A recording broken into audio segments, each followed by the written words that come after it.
Explain नहीं कर पाए थे?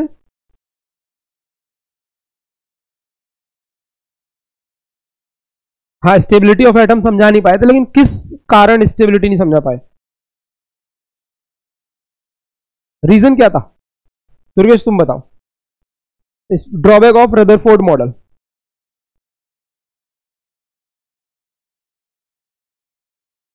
अनवी बताएगी? वाओ। तो एटम वाला चैप्टर आ रहा है, स्ट्रक्चर ऑफ एटम आ रहा है, फिर तो चिल करो। आज नहीं, कल बताऊंगा, तो क्लास के बाद बता दूंगा, ठीक है? तुम बताओ ड्रॉबैक। अरे नम्या से नहीं पूछा ना आज कोई क्वेश्चन? पूछा था? चलो बताओ।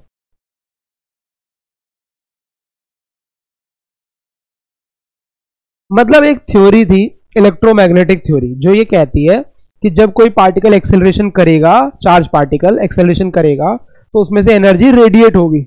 एनर्जी रेडिएट होगी तो फाइनली जो इलेक्ट्रॉन है वो गिर जाएगा एटम के न्यूक्लियस में। और ये चीज कैसे नहीं हो रही, इसका एक्सप्लेनेशन रदरफोर्ड ने नहीं दिया था, इसके बारे में ड्रॉबैक था, ठीक है? तो ये हमें याद करना, 3 लाइनें लिखवाई थी मैंने। आज हम लोग उसके आगे बढ़ रहे हैं। तो रदरफोर्ड का ड्रॉबैक एक बार अच्छे से समझा रहा हूं, क्योंकि अगर ड्रॉबैक समझ में आएगा तो ही हम अगला मॉडल समझ पाएंगे, वो मॉडल कैसे आया पिक्चर में, ठीक है? तो रदरफोर्ड का जो ड्रॉबैक था उसको दोबारा से एक्सप्लेन कर रहा हूं। रदरफोर्ड के मॉडल के अंदर यह कहा गया था कि जो इलेक्ट्रॉन होता है वो न्यूक्लियस के चारों तरफ गोल गोल क्या करता है, चक्कर काटता है गोल गोल। और एक थ्योरी थी, कौन सी थ्योरी? Electromagnetic theory. किसने दी थी? ये रदरफोर्ड ने दी थी। मैक्सवेल। किसने दी थी? मैक्सवेल ने दी थी। तो इस थ्योरी के अकॉर्डिंग जो पार्टिकल एक्सेलरेशन करता है, यानी कि सर्कल में घूमता है, उसमें से एनर्जी जरूर रेडिएट होती है। इसका उदाहरण मैंने दिया था एक्सरे। एक्सरे में बिल्कुल वही काम होता है, इलेक्ट्रॉन घूमता है, रेडिएशन होती है। तो उसने बोला इलेक्ट्रोमैग्नेटिक थ्योरी के अकॉर्डिंग जो भी पार्टिकल, चार्ज पार्टिकल अगर घूमेगा गोल गोल, एक्सेलरेशन करेगा, तो उसमें से क्या रिलीज होगी? एनर्जी रिलीज होगी। तो अगर इस इलेक्ट्रॉन की एनर्जी हवा में रिलीज होती रहेगी तो एनर्जी खत्म हो जाएगी। खत्म हो जाएगी तो धीरे धीरे स्लो होकर के स्लो होकर के स्लो होकर के कहां गिर जाएगा? अब ये गिरेगा कि नहीं गिरेगा ये रदरफोर्ड समझा नहीं पा रहा। गिरेगा तो कैसे फिर स्टेबल है एटम, और नहीं गिर रहा तो क्यों नहीं गिर रहा? इसका एक्सप्लेनेशन किसके पास नहीं है। तो ये किसका ड्रॉबैक है? रदरफोर्ड का ड्रॉबैक। समझ गए बात? अब इस ड्रॉबैक को हम लोग ध्यान में रखते हुए अगला मॉडल समझेंगे। तो इसके बाद रदरफोर्ड मॉडल ऑफ एटम के बाद जो अगला एटम का मॉडल है वो किसने दिया था? नील्स बोर ने दिया था। उसको बोलते हैं बोर्स मॉडल ऑफ एटम। क्या बोलते हैं? नील्स बोर किसका चेला है? रदरफोर्ड का ही चेला है। रदरफोर्ड गुरु है और नील्स बोर स्टूडेंट है, और स्टूडेंट गुरु से आगे निकल गया। समझ गए? तुम लोग भी मुझसे आगे निकल जाओगे एक दिन, ठीक है? अब ये क्या बोल रहा है नील्स बोर? नील्स बोर ने बोला कि भाई बाकी सारी बातें रदरफोर्ड की क्या है, सही है, बस एक वो स्टेबिलिटी नहीं समझा पा रहा ना, तो उसने 2 पोस्टुलेट दिए। पोस्टुलेट समझते हो? पोस्टुलेट मतलब होता है एक तरह की थ्योरम, जैसे मैथ्स में थ्योरम पढ़ते हो आप लोग, ऐसे साइंस में होती है, उसको हम बोल देते क्या, थोड़ा फर्क होता है दोनों बातों में, वो आगे समझ लेंगे। अब ऐसे समझ लो उसने एक स्टेटमेंट बोली और उस स्टेटमेंट को बोलते हैं हम पोस्टुलेट, लेकिन उस स्टेटमेंट के पीछे कुछ रीजन था कि उसने कैसे बोली, ठीक है? तो पोस्टुलेट क्या थे पहले वो लिखो, जरा लिखो इंपॉर्टेंट पोस्टुलेट्स।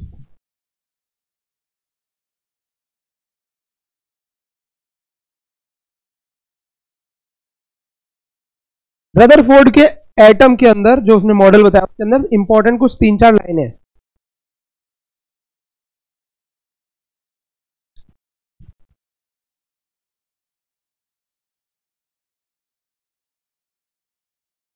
पहला पोस्टुलेट लिखेंगे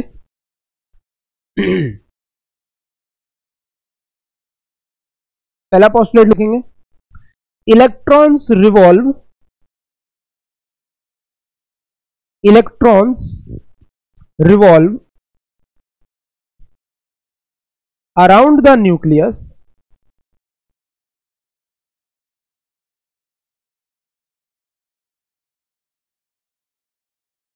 in orbits having fixed energy,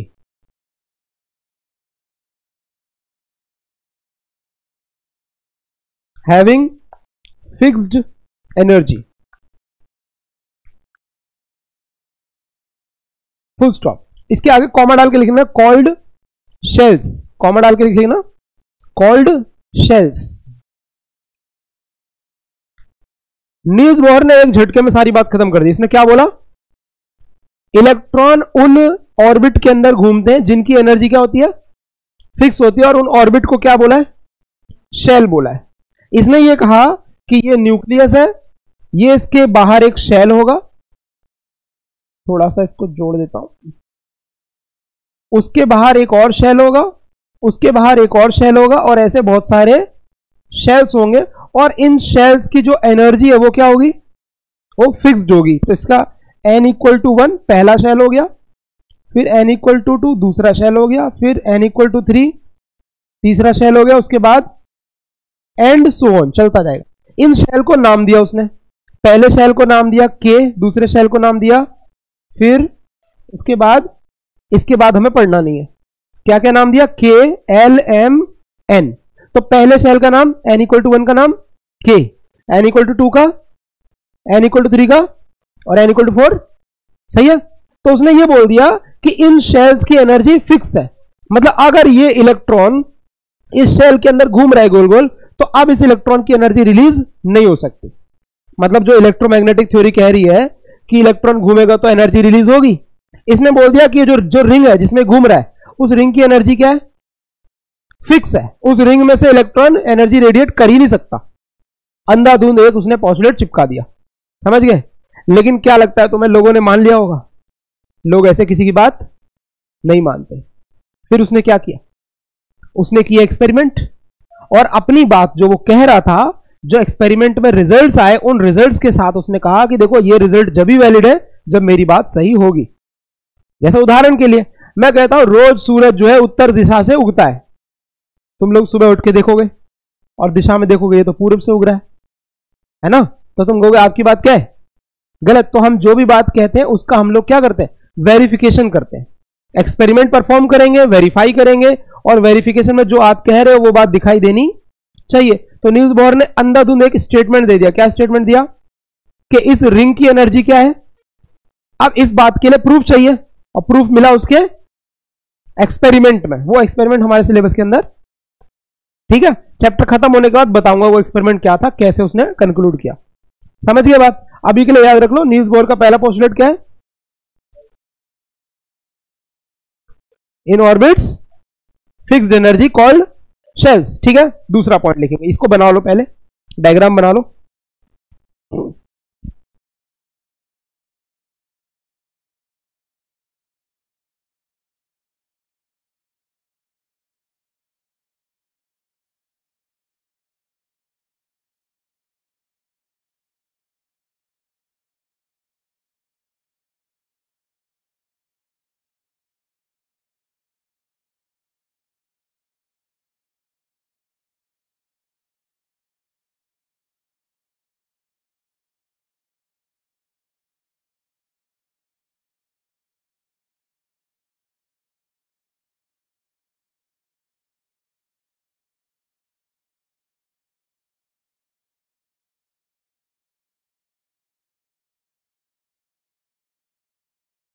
चलिए write down second postulate.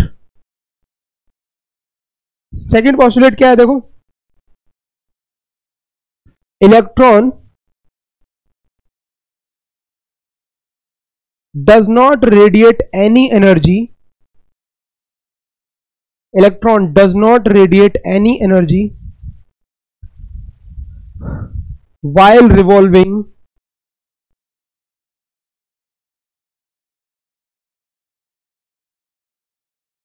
in these orbits, while revolving in these orbits।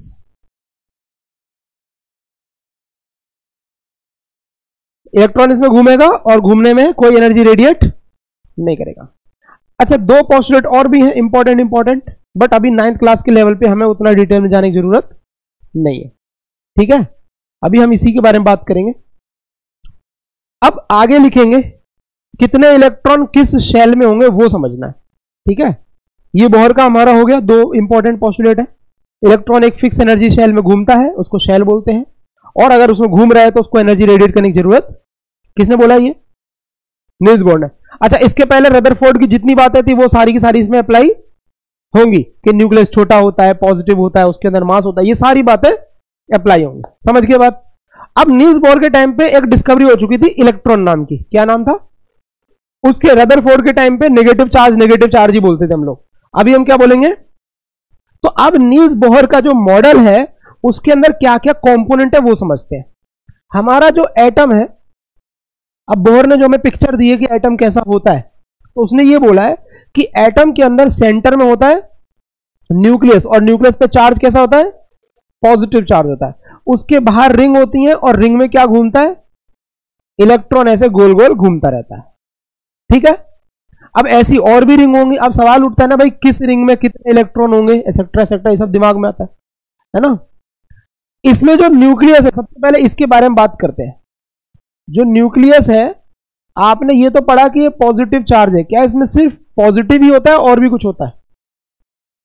Nucleus के अंदर दो तरह के पार्टिकल होते हैं। कितने तरह के? दो तरह के। जो पार्टिकल होते हैं ना न्यूक्लियस में, उसको हम लोग बोलते हैं न्यूक्लियॉन्स। क्या बोलते हैं? न्यूक्लियॉन्स। जो आपके न्यूक्लियॉन्स होते हैं वो दो होते हैं, एक होता है आपका प्रोटॉन और एक होता है आपका न्यूट्रॉन। कौन कौन होता है? प्रोटॉन और न्यूट्रॉन। न्यूट्रॉन होता है न्यूट्रल, मतलब उस पर कोई चार्ज नहीं होता। इस पे चार्ज कितना होता है न्यूट्रॉन पे? 0। मास होता है, मास कितना होता है? 1U। कितना होता है? ये एटम वाले चैप्टर में मैंने पढ़ाया था, यू मास की एक यूनिट होती है, छोटी यूनिट होती है, ठीक है। तो एक न्यूट्रॉन के ऊपर मास होता है कितना? 1U। अच्छा, जो प्रोटॉन होता है उस पर चार्ज कितना होता है? उस पर होता है +1। कितना होता है?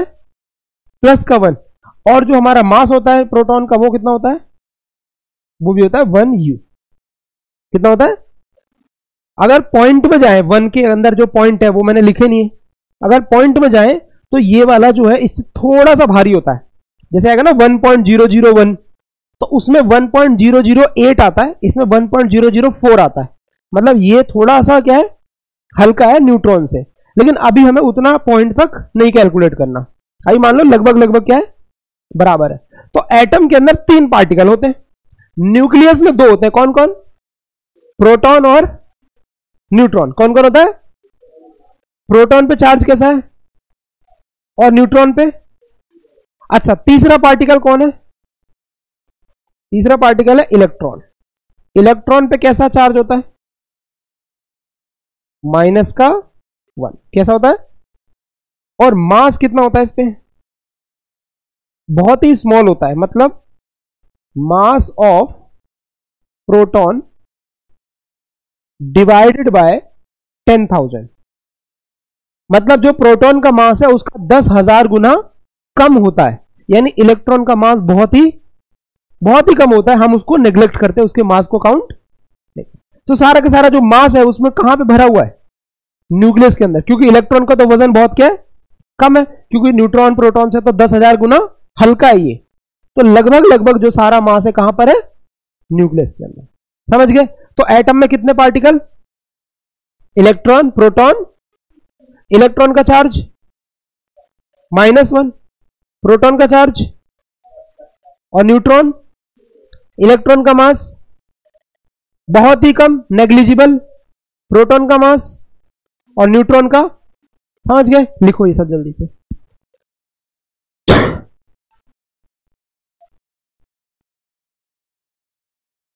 हाँ, तो मैंने अप्रोक्सीमेशन दिया ना, एग्जैक्ट वैल्यू की बात नहीं करें, अप्रोक्सीमेशन किया। अभी हम सबकी वैल्यूज लिखेंगे आगे बाद में।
हो गया भाई?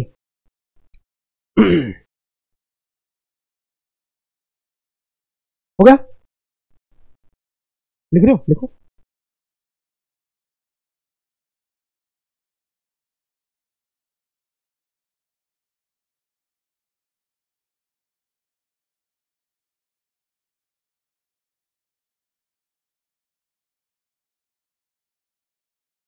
आगे बात करें। अब समझते हैं रिप्रेजेंटेशन ऑफ एटम। अभी तो एटम समझ लिया, एटम क्या चीज है, कैसा है। अब लिखिए रिप्रेजेंटेशन, एटम को कैसे हम लोग रिप्रेजेंट करेंगे।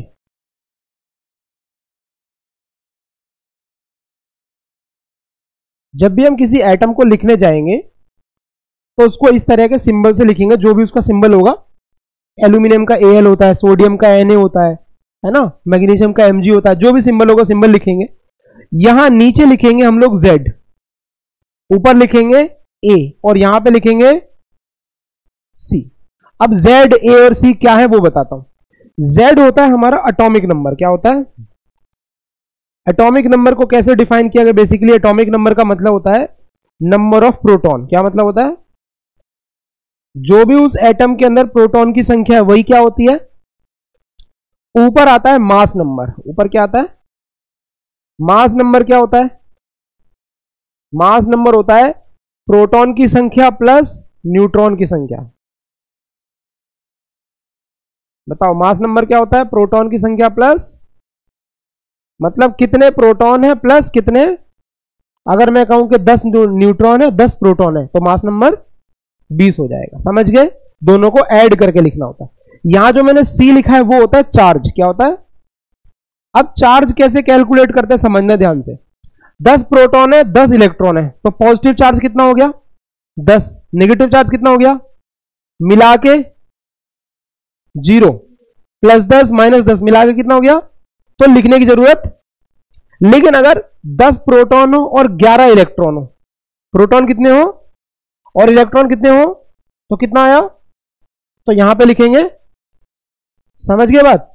तो प्रोटॉन न्यूट्रॉन को इलेक्ट्रॉन को मिला के जो चार्ज होता है पॉजिटिव नेगेटिव जो भी आता है वो हम यहां लिख देते हैं। अगर जीरो आएगा तो नहीं लिखेंगे, प्लस माइनस कुछ आएगा तो लिखेंगे, जीरो आएगा तो लिखने की जरूरत नहीं। ठीक है, इस सिंबल को नोट करो, फिर क्वेश्चंस देता हूं मैं।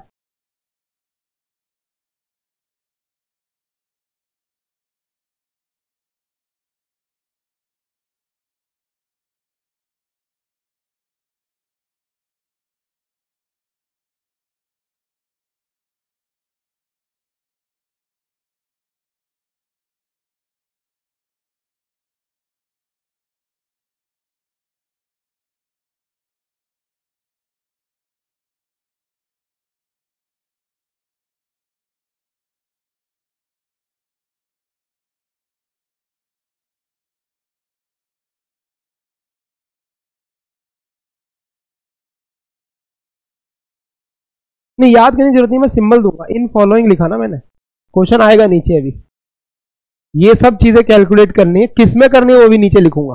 ये हो गया? इसको लिख लिया सबने? आयुष लिख लिया? चलो अब मैं आपको दे रहा हूं सिंबल्स।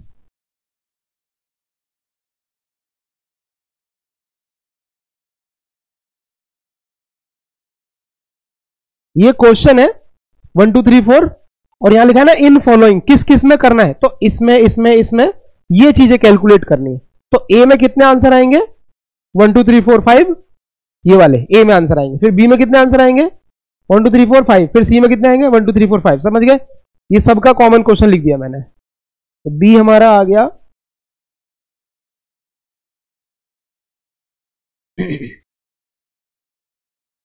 क्वेश्चन नोट कर लो।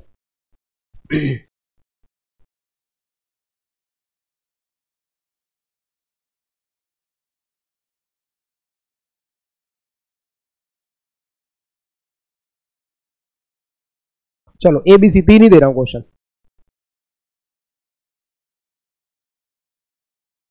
करो फटाफट नोट करो।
चलो सबसे पहले अनिष्का तुम बताओ, पहले वाले में क्या आएगा?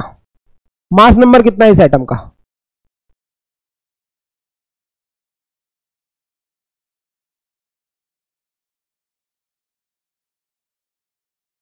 जो यहां लिखा है वही क्या है? जो ऊपर लिखा है वही क्या है? Mass number. समझो मैंने क्या बोला? यहां जो लिखेंगे वो क्या होगा?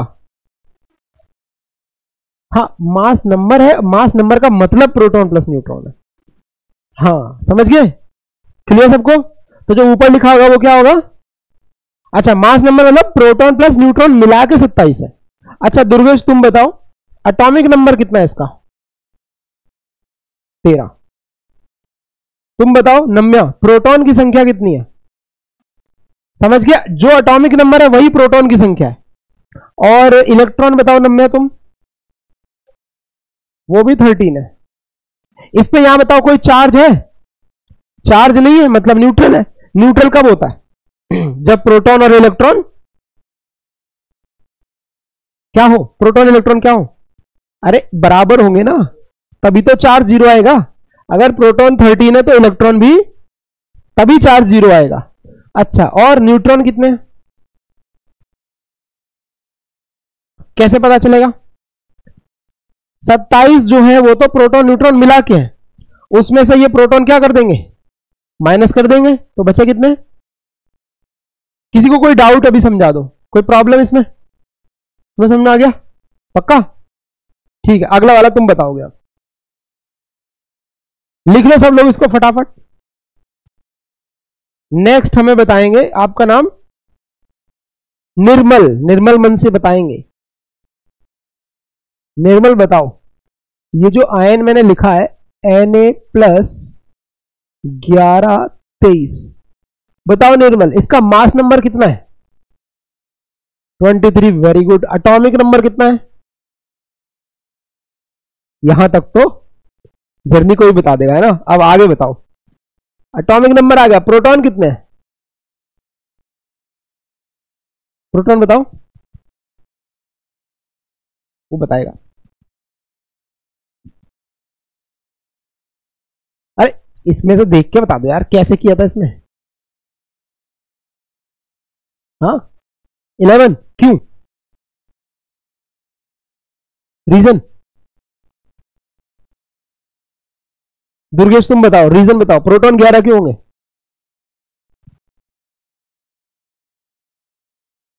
वही प्रोटॉन होता है, जो एटॉमिक नंबर होता है वही प्रोटॉन की संख्या होती है, तो दोनों सेम रहते हैं। अच्छा ठीक है निर्मल तुम बताओ इलेक्ट्रॉन कितने, अगर ये बता दिया तो तुम्हें इनाम दूंगा मैं, एक चॉकलेट मिलेगी इनाम में। इलेक्ट्रॉन कितने हैं? तुम्हें नहीं मिलेगी, तुम मत खुश हो, उसे ही मिलेगी। बताओ इलेक्ट्रॉन कितने हैं?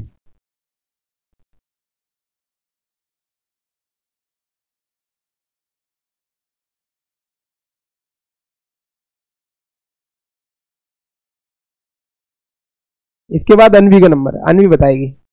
अगर ये नहीं बता पाया तो अनवी बताएगी। बताओ, नहीं पता, हार मान रहे हो? अरे यार चलो अनवी तुम्हारी बारी। 10 कैसे?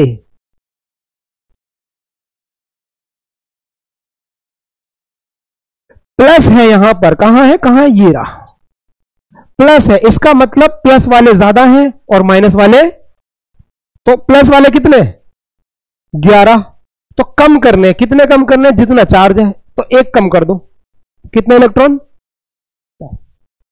दोबारा बताऊं, चार्ज है पॉजिटिव का, इसलिए पॉजिटिव वाले संख्या ज्यादा है और नेगेटिव वालों की कम, तो पॉजिटिव वाले 11 है, हमें एक चार्ज चाहिए तो एक कम कर दो, दो चार्ज चाहिए होगा तो, अच्छा यहां पे नेगेटिव का होता तो क्या करते, तो बढ़ा देते, पॉजिटिव है तो घटा देंगे और नेगेटिव होगा तो, लेकिन किसको बढ़ाएंगे घटाएंगे, इलेक्ट्रॉन को, प्रोटॉन को कभी कुछ, सिर्फ और सिर्फ कौन घट बढ़ सकता है, इलेक्ट्रॉन, प्रोटॉन कहीं नहीं जाएगा, प्रोटॉन जितना उतना ही रहेगा। अच्छा ठीक है इलेक्ट्रॉन 10 हो गए, और क्या पूछा था, न्यूट्रॉन, न्यूट्रॉन तुम बताओ कितने न्यूट्रॉन, देख के बताओ।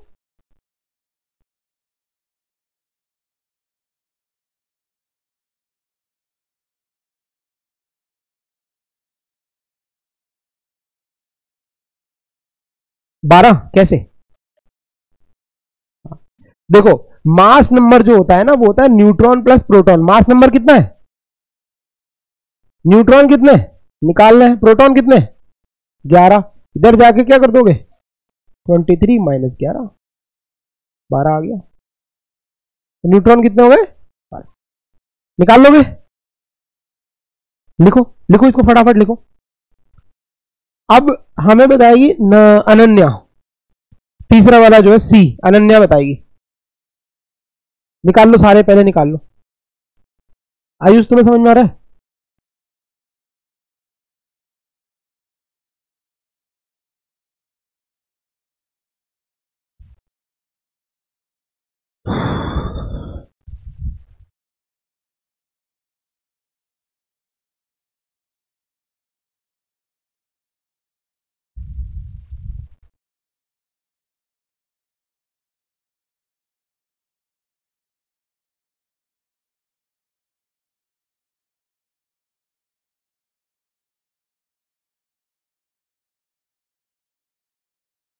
किस चीज में, इलेक्ट्रॉन में, यहां पे चार्ज देखना है, पॉजिटिव चार्ज है मतलब इलेक्ट्रॉन कम है, नेगेटिव चार्ज है मतलब इलेक्ट्रॉन, जितना चार्ज है उतने ही इलेक्ट्रॉन का डिफरेंस है।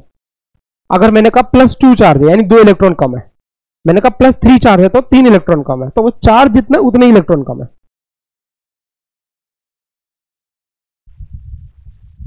कर दिया, अभी देखता हूं,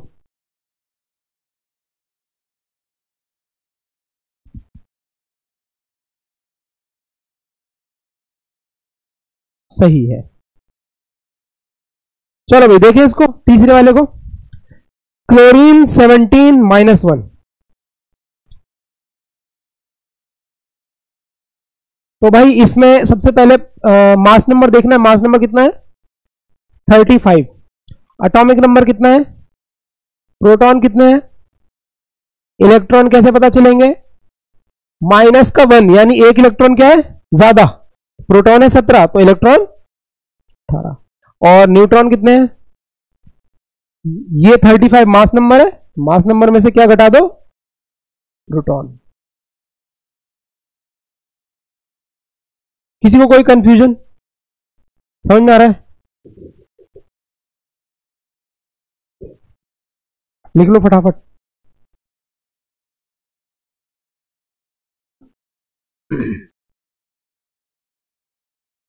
एटॉमिक नंबर क्या होता है सबको पता चल गया, प्रोटॉन के नंबर को क्या बोलते हैं, एटॉमिक नंबर बोलते हैं, ठीक है। तो एटॉमिक नंबर हमें याद भी करने हैं इस क्लास के अंदर। कितने एटॉमिक नंबर याद करने हैं? 20 तक याद करने हैं। हाँ, वो टेबल याद करनी, सब लोग टेबल निकालो। हाइड्रोजन, हीलियम, लिथियम, बेरिलियम, ये क्या करना है हमको? अभी याद करो, अभी सुनाओ। याद है? 20 तक याद करो, ये फटाफट देखो। याद है तो अच्छी बात है। जिसको याद हो उससे थोड़ी पूछूंगा, जिसको याद नहीं होगा उससे पूछूंगा। चलो तुम बता दो, फास्फोरस का एटॉमिक नंबर कितना है?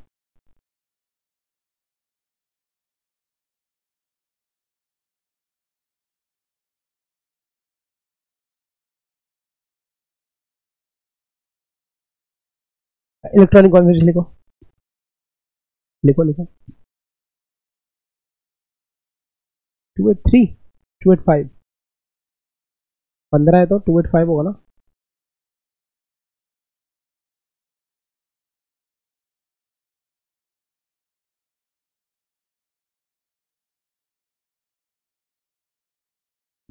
वो बैलेंस ही होती है, मैं इलेक्ट्रॉनिक कॉन्फ़िगरेशन पूछ रहा हूँ। हाँ, वो बैलेंस ही पूछेंगे तब बताना है वो। ठीक है, वेरी गुड। क्वेश्चन कर लो तुम बैक एक्सरसाइज के।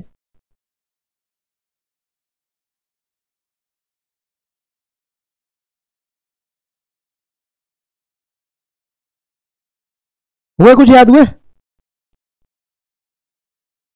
बुक नहीं है? इधर आ जाओ।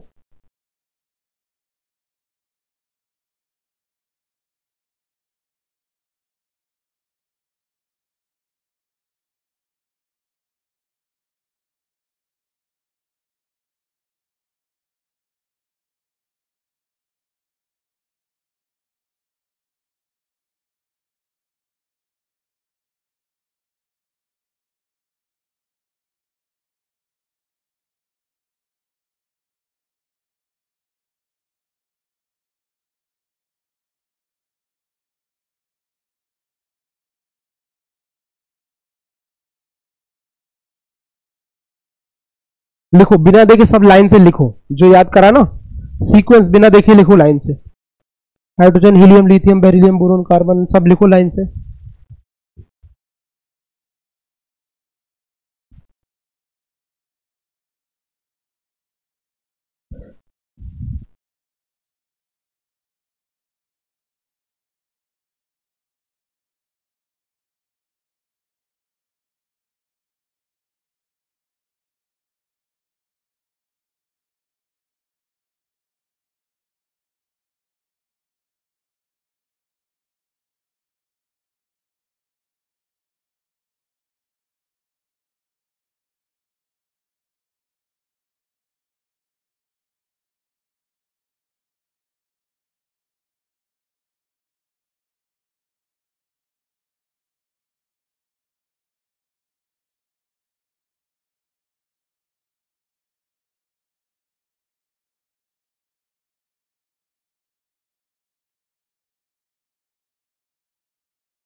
हो गया?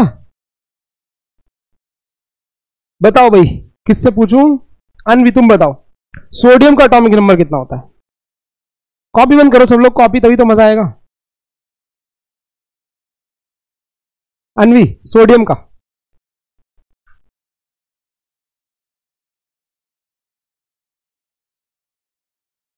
कितना होता है? अनन्या 11 होता है। सोडियम क्या होता है? 11 होता है। तुम बताओ कार्बन का।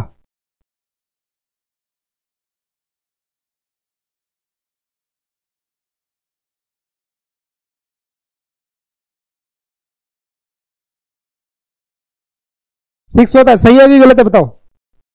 6 सही है। दुर्गेश तुम बताओ, नियन। नियन, हाँ नियोन।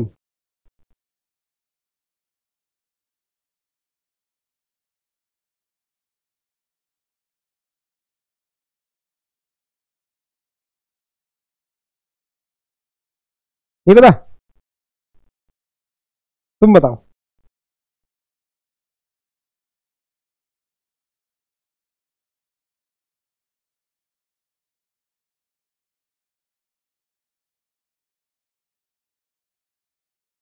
याद नहीं है? तुम बताओ। 7। तुम बताओ। 10। नियन का क्या होगा? 10। ठीक है, क्या हुआ? समझ आ गया? वो नाइट्रोजन है। जो तुम नियन समझे वो क्या है? नाइट्रोजन। नाइट्रोजन का एटॉमिक नंबर कितना होता है? 7। ठीक है भाई, नाइट्रोजन होता है हमारा 7। और तुम बताओ, तुम बताओ आयुष, सल्फर। सल्फर 11। 11 तो लिखा हुआ ऑलरेडी। 12 किसका है? 12 अब ये बताओ, 12 किसका है? मैग्नीशियम। सल्फर का बताओ। 16। तो ये याद करेंगे धीरे धीरे, बार बार पूछेंगे, याद करेंगे, बार बार पूछेंगे, याद हो जाएगा। ठीक है भाई, तो इसका पूरा भर दूं टेबल को। क्या क्या था सबसे पहले बताओ? हाइड्रोजन, हीलियम, लिथियम, फिर बेरिलियम, बोरोन, बोरोन, कार्बन, फिर नाइट्रोजन, फिर ऑक्सीजन, फ्लोरीन, नियन, सोडियम, मैग्नीशियम, एल्यूमिनियम, सिलिकॉन, फिर फास्फोरस, सल्फर, इसके बाद क्लोरीन, फिर आर्गन, पोटेशियम, कैल्शियम। ठीक है, धीरे धीरे याद हो जाएगा। ये 20 हमारे एटम से सीक्वेंस में, हमें इनके एटॉमिक नंबर याद करने हैं। पहले पहले ये काम करना है। एटॉमिक नंबर का मतलब वो नंबर ऑफ प्रोटॉन भी है और वही नंबर ऑफ इलेक्ट्रॉन भी है। इलेक्ट्रॉन इसलिए क्योंकि इनके ऊपर कोई चार्ज नहीं, तो जितना पॉजिटिव उतना ही। तो मैं कहूंगा सोडियम में कितने इलेक्ट्रॉन होते हैं, तो तुम कहो सोडियम का एटॉमिक नंबर कितना है? तो 11 प्रोटॉन होते हैं और 11 ही इलेक्ट्रॉन होते हैं। समझ गए? मैं कहूंगा फास्फोरस में कितने इलेक्ट्रॉन है, तो फास्फोरस आता है 15 नंबर पे, तो 15 इलेक्ट्रॉन और 15 प्रोटॉन, क्योंकि इस पे कोई चार्ज नहीं, तो इलेक्ट्रॉन प्रोटॉन क्या होंगे? बराबर होंगे।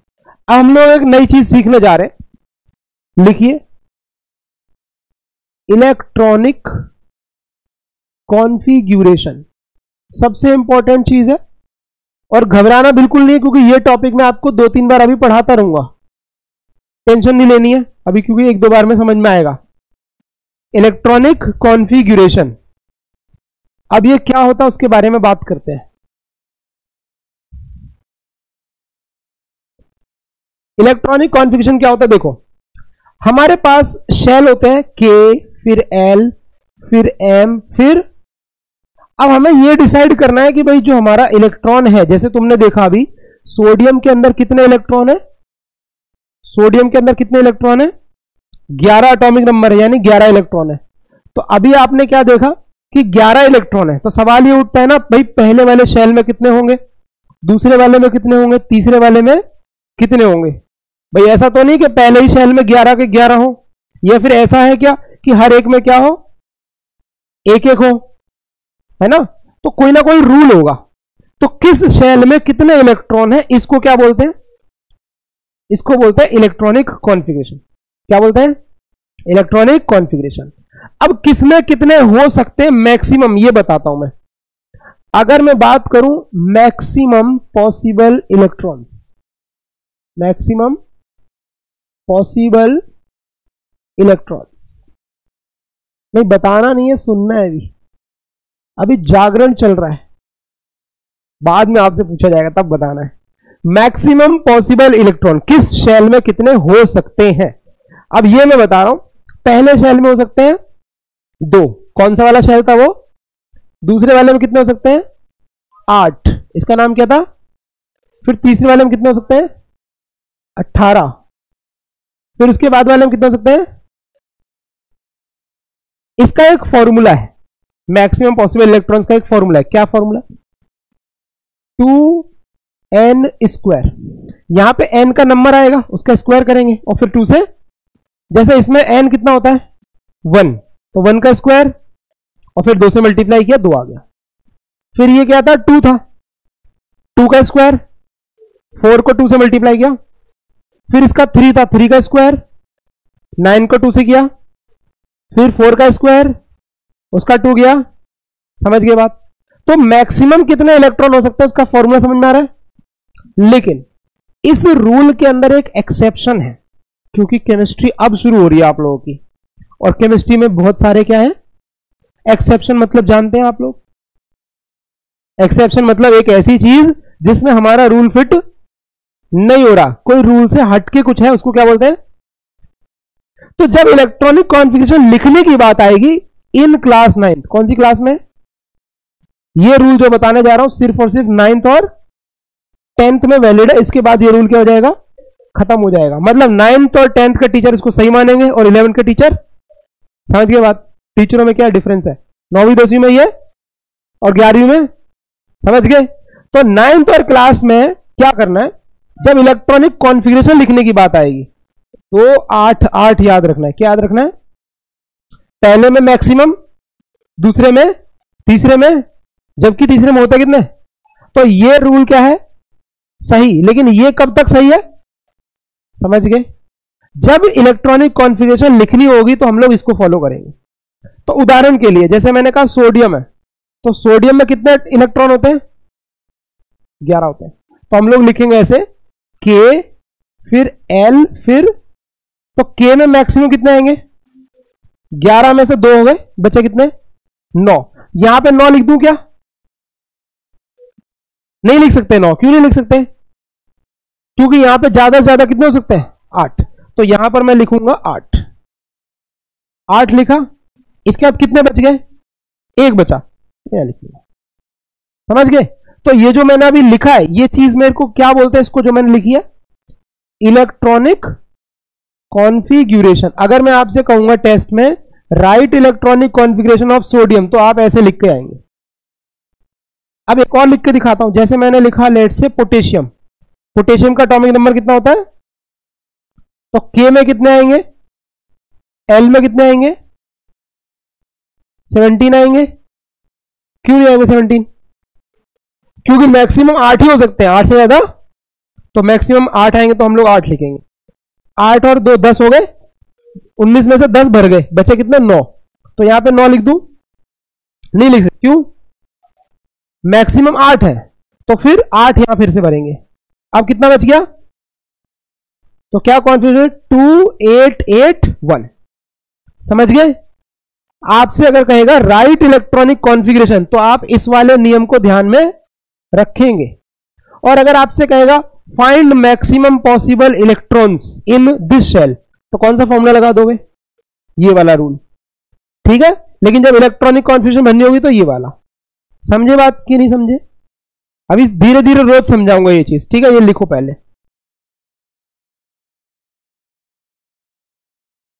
एन का मतलब shell number, first shell, second shell, third shell, N में 32 32 नहीं, इसमें है नहीं, हमारे सिलेबस में ना यहीं तक है, नहीं हमारे सिलेबस में जो क्लास 9th और 10th में सिर्फ यहीं तक हमें पढ़ना है, क्योंकि ये रूल भी गलत है असल में। 11th में पूरा बढ़िया वाला रूल पढ़ना है, 10th क्लास में 20 एटॉमिक नंबर तक का ही क्वेश्चन आएगा, तो उतना ही हमें याद करना है। ये तुम्हारा ये कहां से आ जाता है अचानक से बीच में?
आप लोग थोड़ा धीरे धीरे बात करो, आवाज आ रही क्या?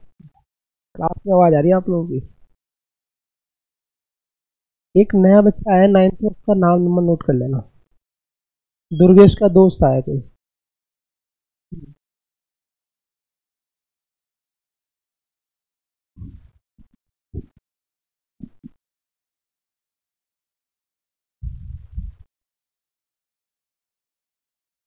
गलत जवाब, पहला वाला गलत है,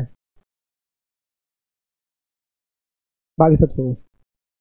अरे भाई क्या कर रहा है? एटॉमिक नंबर नहीं, इलेक्ट्रॉनिक कॉन्फ़िगरेशन। फर्स्ट हो गया, बिल्कुल सही है। फर्स्ट। आगे बताओ, नंबर कितने हो गए? सही जा रहा, सही जा रहा है। बस तुम्हारी दोस्ती नहीं आई, ये गलत है। 10 लिखा है, 11 भर रखा है।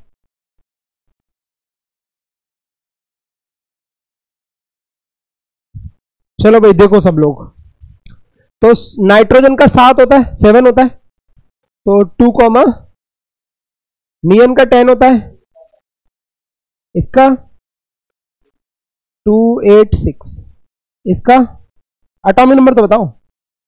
8 है, 2,6। मैग्नीशियम का 12 होता है, समझ गए कि नहीं समझे?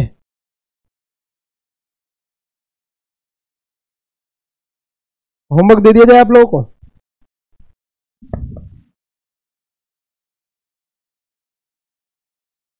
निर्मल समझ में आ रहा है तुम्हें या नहीं आ रहा? आ रहा है पक्का? क्या क्या समझ में आया बताओ, लिखा तुम?